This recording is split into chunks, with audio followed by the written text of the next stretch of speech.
Ouvre mes yeux, je veux voir. Grâce et bonté que mon cœur adore, mon âme aspire après toi. Oui, je te célèbre et je me prosterne. Je veux proclamer ta majesté. En toi tout n'est que grâce, tout est admirable. Dieu, tu es si grand et bon pour moi. Oui, je te célèbre et je me prosterne. Je veux proclamer ta majesté. Bien-aimés dans le Seigneur, shalom, shalom, shalom. Nous continuons notre marche avec le Seigneur.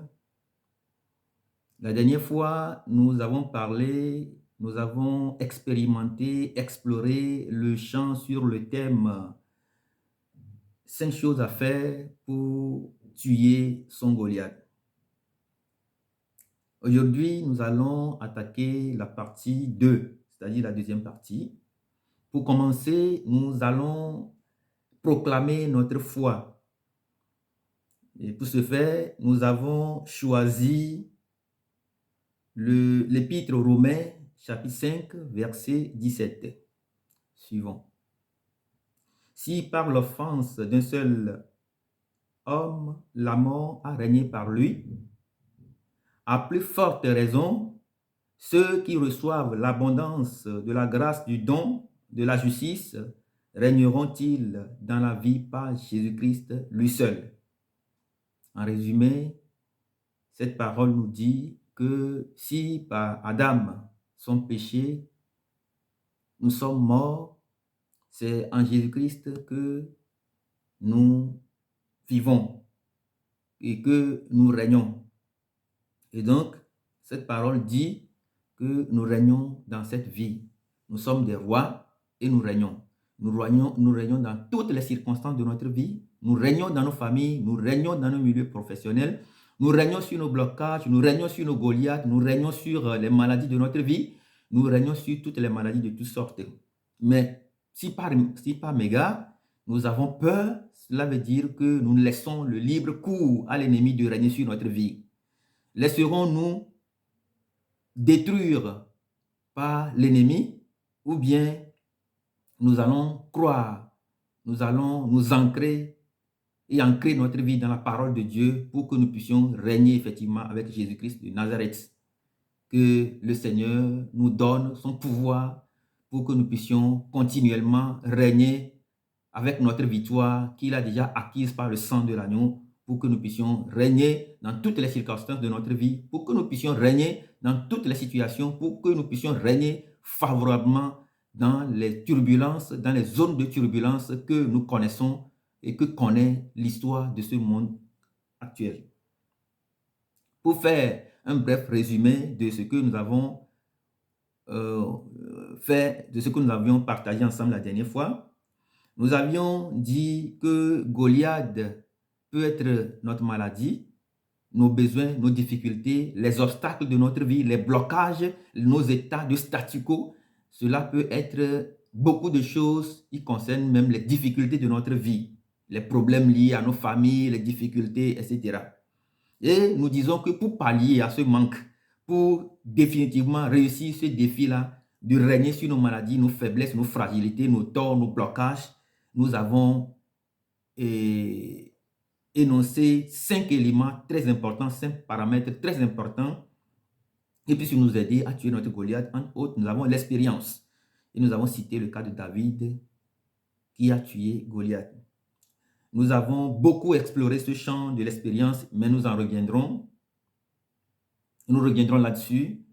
Et après l'expérience, nous avons l'autorité. Ensuite, la foi, l'espérance et la prière. Et nous disons que la prière, elle va de pair, c'est-à-dire qu'elle marche ensemble avec l'expérience, elle marche ensemble avec l'autorité, elle marche ensemble avec la foi et l'espérance.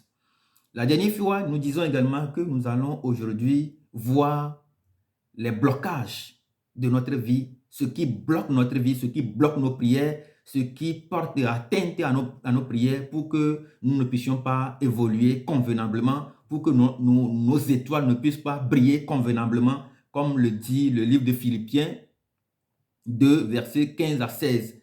Philippiens 2, 15 à 16 nous dit que nous devons briller au milieu de nos ennemis. Nous devons briller comme des étoiles au milieu de nos ennemis, au milieu de ce monde.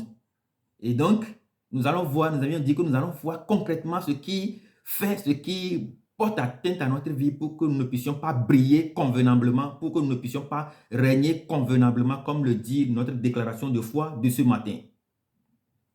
Et donc, ce matin, nous ne pouvons pas parler des blessures, nous ne pouvons pas parler justement des blocages de la prière si nous ne parlons pas de la prière, si nous ne faisons pas allusion à la prière.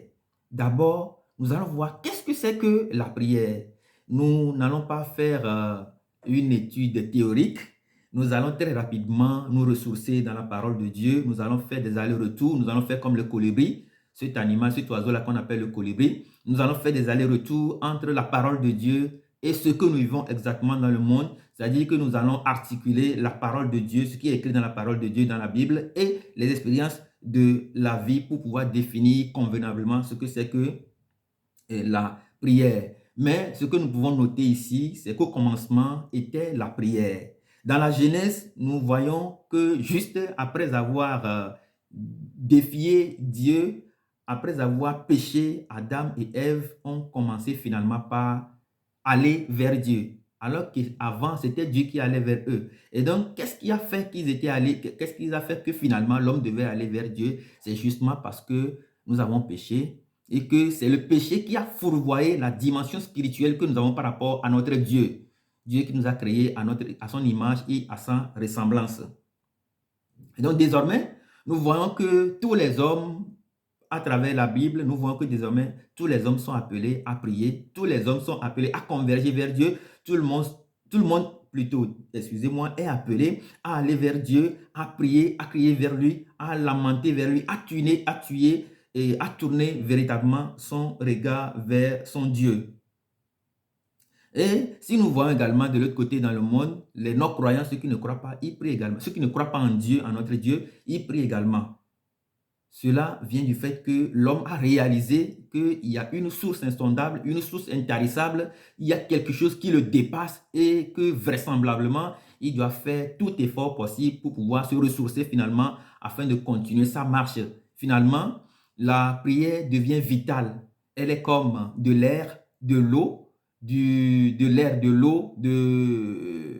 la nourriture. Elle est comme du carburant pour une voiture ou un véhicule. Et donc, nous voyons que la prière est venue donc très tôt chez l'homme, chez l'humain, et il se doit de le faire. Et nous voyons tous ceux qui ont accompli de grandes choses dans le monde, sans exception aucune, c'est ceux-là qui savent prier. C'est ceux-là qui savent véritablement se confier. C'est ceux-là qui savent véritablement se mettre à genoux. C'est ceux-là qui savent véritablement se mettre à genoux pour garder sur leur tête la couronne de roi qu'ils ont, parce que la parole de Dieu déclare que nous sommes des rois, des prêtres, des prophètes. Et donc, pour que nous puissions demeurer ce roi-là, il faut que nous soyons toujours à genoux, il faut que nous soyons toujours en prière, il faut que nous soyons toujours branchés à l'Éternel, la vraie vigne, pour que nous puissions être toujours dans sa bergerie, pour que nous puissions véritablement avancer et accomplir de grandes choses et finalement amener toute une génération à la soumission au Christ.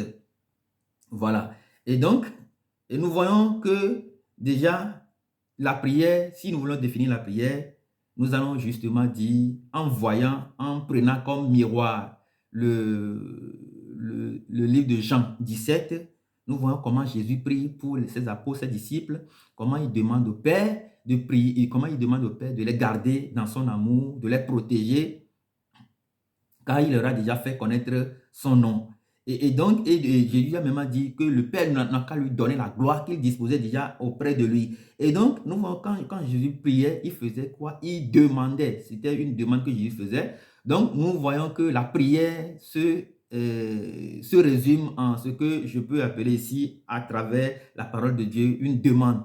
Mais aujourd'hui, nous voyons que la prière, elle n'est pas que demande, mais elle est également un processus qui comprend la demande et la réception. Nous voyons Moïse, quand il allait à la montagne, quand il revient, et nous voyons dans l'Exode 20, où il a reçu les 10 commandements. Il a prié, mais il a également reçu quelque chose avec lequel il était descendu vers le peuple d'Israël. Et donc, ce que nous allons faire ce matin, j'ai découvert que mes prédécesseurs, ceux qui prêchent la bonne nouvelle, ont parlé, ont fait allusion à beaucoup de choses en ce qui concerne la prière. Mais ce matin, je voudrais vraiment attirer notre attention sur 2 éléments très importants. Le premier élément concerne le logos, la parole de Dieu, la parole de Dieu. Et nous voyons dans Genèse 1, verset 3, que c'est Dieu qui a pour la première fois parlé. La Bible dit, dans Genèse 1, verset 3, Dieu dit que la lumière soit et la lumière fut. Dieu a parlé et son esprit a suivi. Et donc, c'est ce que Dieu veut que nous fassions également. Je demande tout d'abord que la lumière de Dieu soit avec vous, que la lumière de Dieu descende sur vous, que la lumière de Dieu remplisse votre vie, votre être, votre âme, votre esprit, que la lumière de Dieu remplisse votre maison, qui remplisse la vie de vos enfants, de vos familles respectives, que la lumière de l'Éternel remplisse vos lieux de prière, le lieu de visite là où vous êtes actuellement, que la puissance de la lumière divine resplendisse autour de vous, en vous, au fond de vous, que la puissance divine, la lumière de la puissance divine vienne ébranler tout autour de vous, vos Goliaths, et les tuer au nom puissant de Jésus-Christ de Nazareth. Donc Dieu veut que nous prions, Dieu veut que nous parlions également comme lui, il l'a fait. Et donc quand nous rentrons en prière, Dieu veut qu'on parle et que notre esprit suit ce que nous disons. Cela veut dire que ce que nous demandons à Dieu soit que nous soyons véritablement en présence d'esprit, afin que nous puissions le faire véritablement, que nous soyons vraiment en vraie communication avec le Seigneur, que nous soyons vraiment en présence du Seigneur, que nous soyons l'accord âme et esprit afin d'exprimer et de formuler nos demandes à lui. Donc Dieu veut véritablement que nous prions, et quand nous parlons, nous ressemblons à Dieu. Dieu veut que nous parlions, que nous prions, que nous lui parlions, que nous lui ressemblions en sortant la parole et en faisant suivre, en la faisant suivre par nos esprits. Ce faisant, et la révélation, c'est que si nous arrivons à faire ça, nous réalisons que nous faisons par la parole, cette même parole, avec la foi, nous faisons appel à l'existence qui n'était. Parce que Dieu même, il a fait. Il a dit que la lumière soit et la lumière fut. Et donc, Dieu veut que nous parlions en prière, que nous exclamions en prière, que nous déclarions en prière, pour que nous puissions faire venir à l'existence la parole, pour que nous puissions faire venir à l'existence que nous demandons, pour que nous puissions créer à l'existence, pour que nous puissions créer notre victoire, pour que nous puissions expérimenter notre victoire, pour que nous puissions extérioriser la victoire qui a été déjà acquise par le sang de l'agneau. Donc Dieu veut que nous parlions, Dieu veut que nous le confions nos cœurs, Dieu veut que nous crions du fond de notre cœur, du fond de notre abîme, du fond de notre corps. Dieu veut que nous le crions du fond de toute notre vie. Dieu veut que dans les situations les plus difficiles que nous traversons, que nous lui crions véritablement. Dieu veut qu'il soit notre Dieu, que nous soyons son peuple. Il est tellement jaloux et sa jalousie veut que nous le crions, que nous lui donnions tout ce que nous voulons, nous lui donnions tout pour qu'il puisse véritablement nous aider à créer notre victoire, à expérimenter notre victoire, à marcher sur le lion et le scorpion, à détruire les forces du diable autour de nous et à avancer véritablement avec lui. C'est ce que Dieu veut. Mais comment Dieu veut, dans quelle mesure Dieu veut que nous le fassions ça? En priant, en exprimant, en sortant la parole de Dieu, en exprimant la parole, en verbalisant. Dans quelles conditions Dieu veut que nous soyons? Dieu veut que nous soyons à genoux. Dieu veut que nous soyons humbles. Dieu veut que nous reconnaissions notre nature, la faiblesse de notre nature. Dieu veut que nous soyons véritablement, que nous fassions comme des héros de la foi. Qu'est-ce que les héros de la foi ont fait? Quand nous prenons par exemple Jésus, dans Matthieu 26, 39, au jardin de Gethsémani, après avoir quitté Pierre, Jean et Jacques, qu'est-ce que Jésus a fait? Jésus, il s'est mis à genoux face contre terre. Il a dit, Père, que cette coupe s'éloigne de moi, non pas ma volonté, mais que ta volonté soit faite. Donc, c'est ce que Dieu a dit. Il a dit au Père que ta volonté soit faite. Donc, Dieu veut véritablement que quand nous avancions devant cette montagne de Jérusalem, nous avançons au milieu des myriades d'anges en réunion de fête. Nous avançons dans le sang de l'agneau, le sang qui parle mieux que celui d'Abel. Dieu veut que véritablement que nous soyons complètement à lui, que nous lui parlions cœur à cœur, que nous prosternons, que nous soyons corps à corps avec lui, que nous faisions comme des enfants, que nous soyons comme des brebis qui écoutent la voix du bon berger, que nous soyons dans sa bergerie afin que lui-même puisse intervenir favorablement dans notre vie. Donc, nous prenons Jésus qui s'est prosterné. Nous voyons également dans le livre de Genèse, nous voyons pareillement, dans le livre de Genèse, c'est pareil. Dans le livre de Josué, Josué qui, avec ses alliés, se sont mis à genoux, se sont prosternés en adorant le Seigneur. Et dans Josué 5, verset 14, nous voyons également que Josué, sur le champ de bataille, a rencontré un homme et il était parti vers lui pour lui demander, il était celui qui était chargé, s'il était vraiment celui qui était chargé de le combattre. Et l'homme lui a dit non, que lui vient de la part du Seigneur. Il est le chef de l'armée de Dieu et Josué s'est mis à genoux, il s'est prosterné en disant, qu'est-ce que mon Seigneur dit à son serviteur? Et donc, nous voyons que Josué a fait également pareil.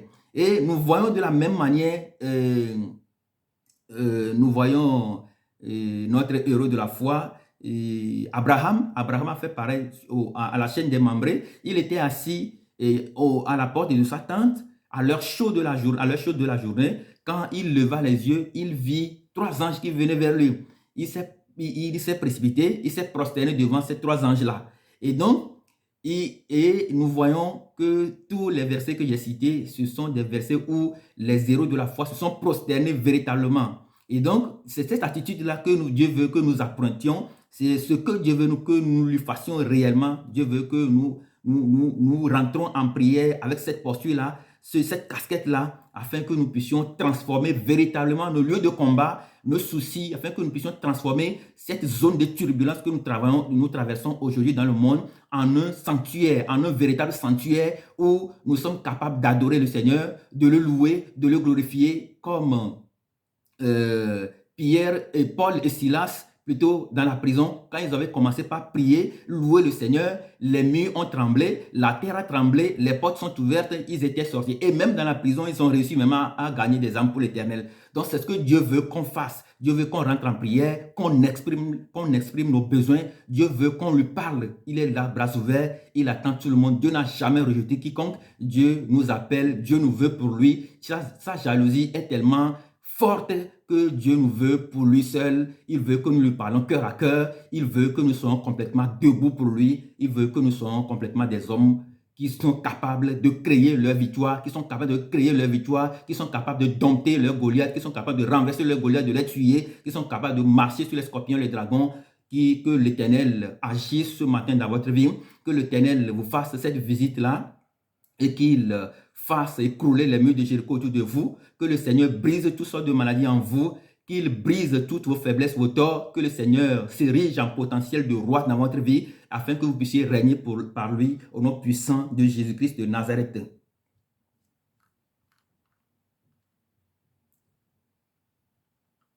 Et donc, nous voyons que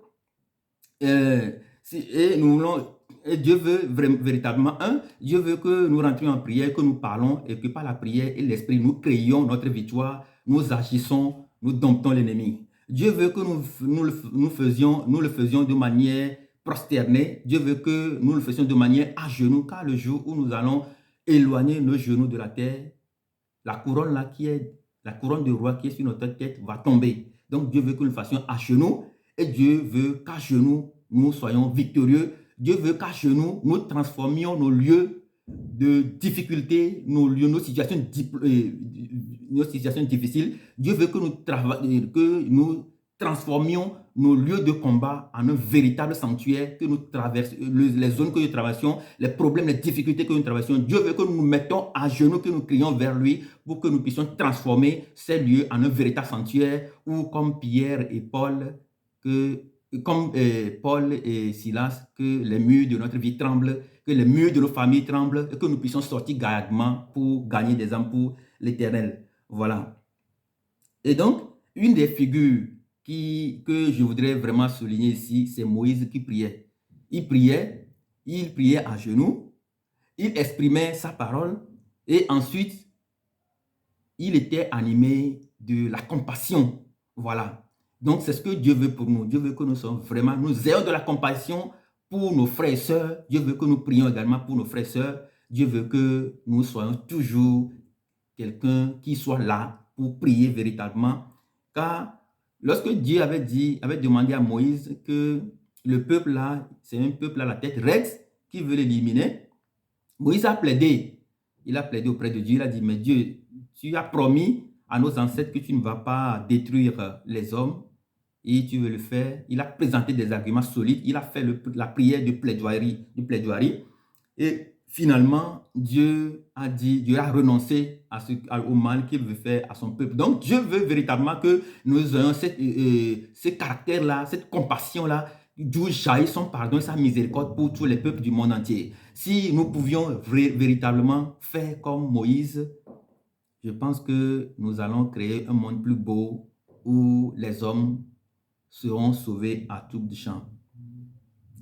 Et donc, nous disons que la prière est transversale, c'est-à-dire qu'elle marche de pair avec la foi, l'autorité, l'expérience, l'espérance. La prière, c'est véritablement un acte de foi. Car si nous prions, car c'est avec cette foi-là, la Bible dit que la foi vient de ce que l'on entend et ce que l'on entend vient de la parole de Dieu. Donc, c'est à travers la foi, à travers la prière, à travers cet acte de foi que nous rentrons en réalité en contact avec notre Dieu. Et donc, parce que sans la foi, nous ne pouvons véritablement pas obtenir ce que nous voulons de Dieu. Donc, Dieu veut que nous rentrions dans la foi. Dieu veut que nous soyons en contact avec lui dans la foi. Et donc, c'est pourquoi la prière va directement en lien, peut être articulée avec la foi. Donc, nous voyons par exemple dans les Actes des Apôtres 16, chapitre 16, verset 25 à 34, nous voyons comme Paul et Silas, dans la prière, avec la foi, ils ont fait trembler les murs de la prison, ils étaient sortis et ils ont même gagné des âmes pour l'Éternel. Que le nom de Dieu soit loué. Nous voyons dans le livre d'Hébreux 11, versets 1 à 9, la parole dit que c'est par la foi que nos ancêtres, les héros de la foi, ont réalisé beaucoup de choses. Hébreux 11, versets 1 à 9, à méditer. Et nous disons également que la prière va de pair avec l'autorité, notre autorité. La prière fait de nous des hommes d'autorité. Nous voyons le cas de Élie. Élie qui discutait avec les faux prophètes de Baal et qui finalement les a défiés en leur demandant de faire venir du feu sur leur autel. Ce qui n'a pas été fait, Élie l'a fait et Élie a gagné le combat pour Dieu. Donc notre autorité est très importante. C'est un héritage que nous recevions de Dieu, que nous recevons de Jésus qui a dit, voici dans Matthieu 10, verset 1, il a dit, je vous ai donné le pouvoir de chasser tous les esprits impurs. Et donc c'est l'autorité que nous avons dans le Seigneur et c'est à travers la prière que cette autorité-là grandit, cette autorité-là croît, cette autorité-là devient tellement puissante et qui nous permet de marcher sur le scorpion, le dragon, de prendre du poison que nous ne serons pas atteints. Et avec cette autorité-là que les malades sont guéris, sont purifiés, sont sanctifiés, que c'est avec cette autorité-là que l'ennemi a peur de nous, l'adversaire a peur de nous, que c'est avec cette autorité-là que Satan peut fuir loin, très loin de nous. Voilà. Et donc, nous voyons également Pierre et Jean qui, dans Acte chapitre 3, verset 6, ont guéri ce boiteux de naissance. Nous n'avons ni or ni argent à vous donner, mais au nom de Jésus-Christ de Nazareth, lève-toi et marche. Que quelqu'un se lève ce matin et marche dans le nom puissant de Jésus de Nazareth.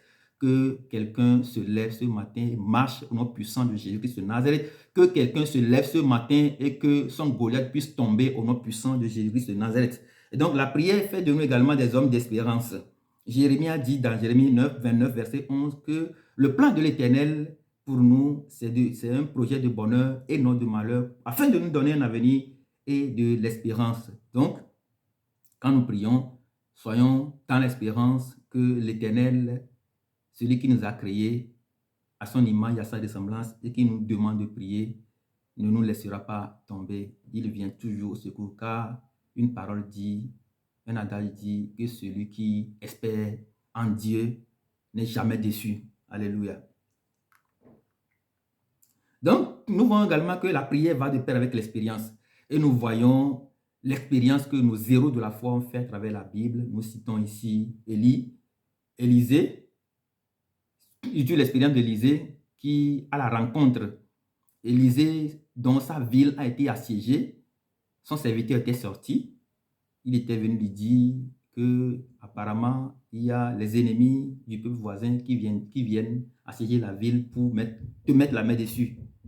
Élisée a dit à son serviteur que le Seigneur, ce que le Seigneur a envoyé, les protéger, son armée est plus grande que ceux qui sont venus. Et comme son serviteur ne croit pas, Élisée a demandé, il a prié, il a demandé à Dieu que Dieu lui ouvre les yeux pour qu'il puisse voir véritablement ce qu'il a préparé pour eux. Et Dieu a ouvert les yeux à son serviteur, au serviteur d'Élisée. Élisée a vu que le Seigneur leur a envoyé toute une armée de cavaliers qui étaient tout autour d'eux. Mais n'empêche, Élisée était sorti de la maison. Il a été vers cette troupe-là plutôt, désolé. Il a été vers cette armée-là et leur a demandé, qu'est-ce que vous voulez? Il a dit qu'il cherchait Élisée. Élisée leur a dit, mais ce que vous cherchez, venez, je vais vous amener chez lui. Élisée les a amenés jusque dans la maison du roi et a demandé au roi de leur donner à manger et après de leur envoyer chez eux. Et donc, nous voyons l'expérience que nous faisons de la présence de Dieu, nous faisons l'expérience que nous faisons de la présence de Dieu. C'est pour dire ici que ceux qui sont avec nous, l'armée que le Seigneur nous a envoyée, la puissance que l'Éternel nous a envoyée, la force que l'Éternel nous a envoyée est plus fort, plus costaud, plus robuste que ceux qui sont dans le monde entier. Et donc, dans ce moment difficile de l'histoire de notre vie, l'Éternel est avec nous, son armée est avec nous, sa puissance est avec nous, sa force est avec nous, sa gloire est avec nous. Nous sommes toujours vainqueurs car nous venons d'une victoire. Cette victoire est signée par le sang de l'agneau, le sang de notre nouvelle alliance, le sang de la nouvelle alliance, le sang du pardon et le sang de la victoire. Nous bénissons l'Éternel pour son nom qui demeure à jamais dans notre vie. Et donc, pour finir, nous allons dire que la prière efficace est toujours accompagnée de l'obéissance. Si nous ne pouvons pas obéir à Dieu, voilà quelque chose aussi qui peut bloquer nos prières.